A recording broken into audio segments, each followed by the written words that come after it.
আজকে হঠাৎ বাড়িতে পিৎজা বানিয়ে ফেললাম। দোকানে তো অনেক সময় কিনে খেয়েছি।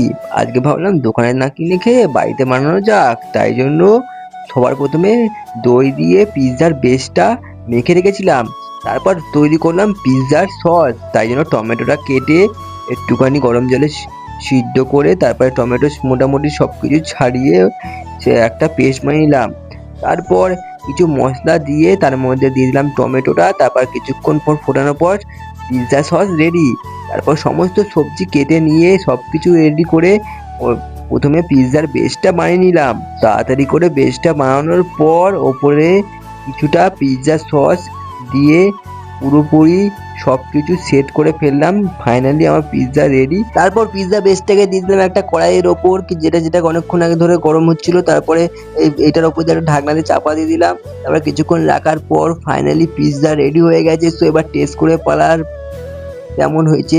তো খেয়ে দেখলাম যে মোটামুটি ভালোই হয়েছে, দোকানের মতনই। তোমাদের ভিডিওটা কেমন লাগলো কমেন্টে জানিয়ে দিও।